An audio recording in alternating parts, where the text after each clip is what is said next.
A santificação é uma obra da livre graça de Deus, pela qual somos renovados em todo o nosso ser, segundo a imagem de Deus, e habilitados a morrer cada vez mais para o pecado e a viver para a retidão. Muito bom dia, que a graça de nosso poderoso Deus nos ajude a morrermos realmente para aquilo que é contrário a Ele, para que possamos viver uma vida que agrade ao nosso Senhor.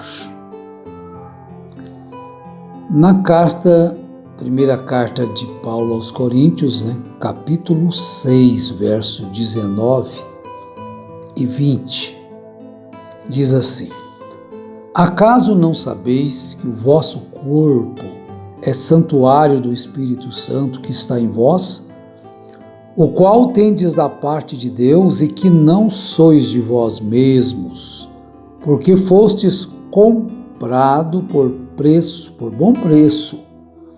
Agora, pois, glorificai a Deus no vosso corpo. Então, nós encontramos que a ordenância de Deus em relação a essa santificação, nós devemos procurar esta verdadeira santificação. Não a aparente apenas, mas aquela santificação de dentro para fora. Fugir da impureza, fugir daquilo que entristece ao Espírito Santo, porque nos é recomendado a não entristecer ao Espírito Santo de Deus, no qual estamos selados. Então nós devemos zelar por aquilo que Deus nos tem dado. Zelar por aquilo que Ele tem colocado em nossas vidas. Vamos procurar sermos realmente pessoas as quais Deus tem prazer em morar. Bem, esse é o verso 19 e o 20 que lemos da primeira carta aos Coríntios, capítulo 6. Santuário do Espírito Santo. Então vejamos um pouquinho, alguns minutos, sobre este assunto, que tem surgido tantas coisas em relação a isto. Como eu sou o santuário do Espírito Santo, então eu não preciso ir à congregação reunir com os meus irmãos. São espíritos enganadores que saem e pegam os incautos, cujos corações não estão preenchidos com o Espírito Santo. Então eles preenchem de coisas erradas, do engano, preenchem com mentira de Satanás. Então vejam bem essa colocação. Paulo aplica ao indivíduo o conceito da igreja como novo templo, onde Deus habita. Ele aplica, ele faz esta real aplicação aqui em relação a este santuário. 1 Coríntios capítulo 3, verso 16. Não sabeis que sois santuário de Deus e que o Espírito de Deus habita em vós? Vejam bem, é claro que Deus não habita nas paredes de o que nós chamamos de igreja, o templo, nos bancos, nas janelas. Ele habita nas pessoas que vão ali adorá-lo. Paulo, escrevendo aos Hebreus, ele advertiu para que não deixassem a congregação. Esse espírito não é novo. Salomão diz assim: não há nada novo, tudo que tem já existiu. Já existia pessoas no tempo de Paulo que pregavam isso, que as pessoas não deveriam ir, não precisavam de ir à igreja para cultuar juntamente com os irmãos, participar do partir do pão, ter uma verdadeira comunhão. Por quê? Comunhão é estar em comum acordo. Ceia é comida.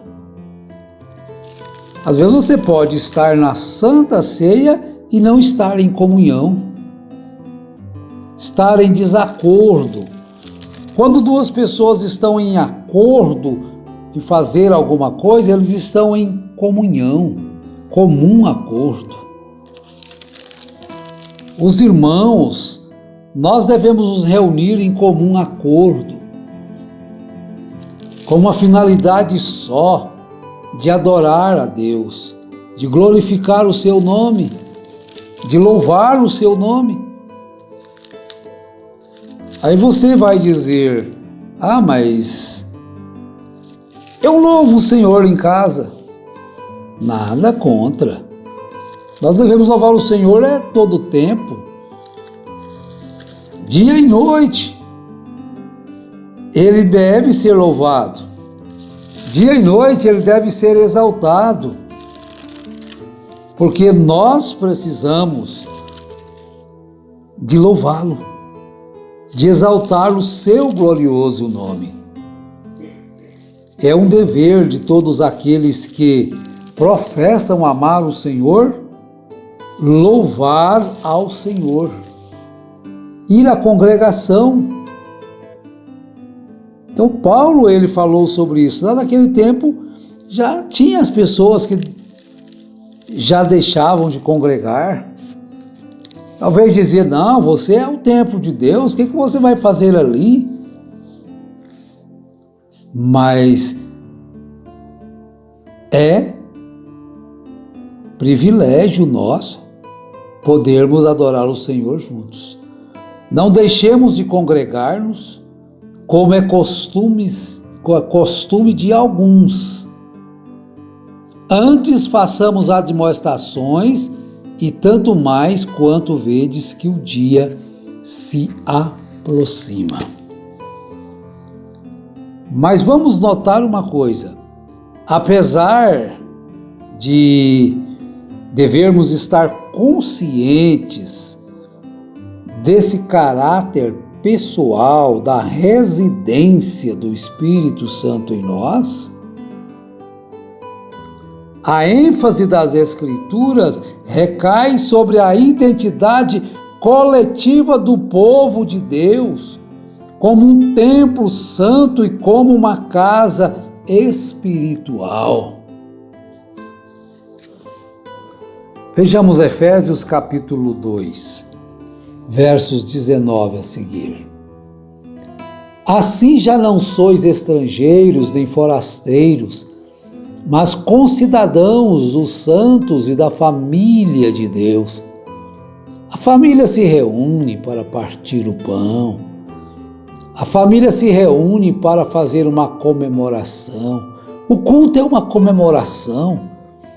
O culto é um ajuntamento festivo de adoração, de louvor, de glorificar o nome do Senhor, sair das nossas casas e estar juntos para louvar a Deus, adorar ao Senhor.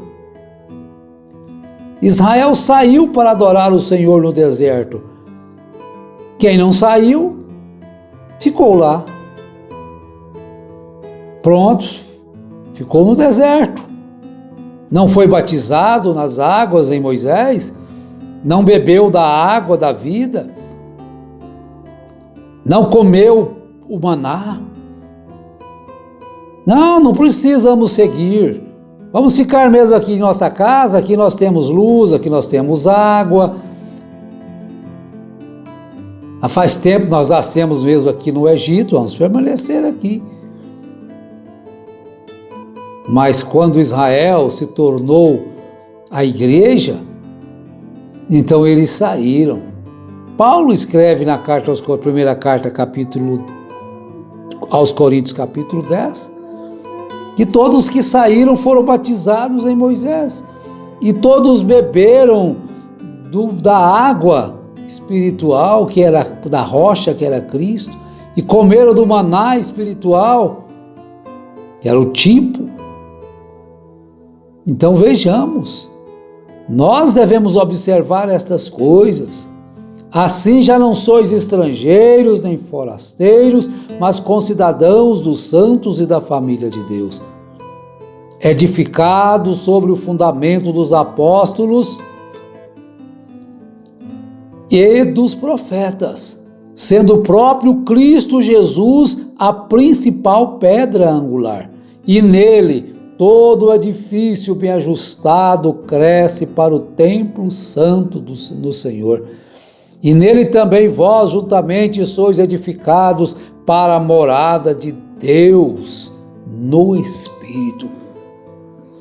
Então somos morada de Deus, família de Deus. Aí nós podemos então nos reunir, cantar, adorar, ouvir a pregação da sua palavra, orar juntos.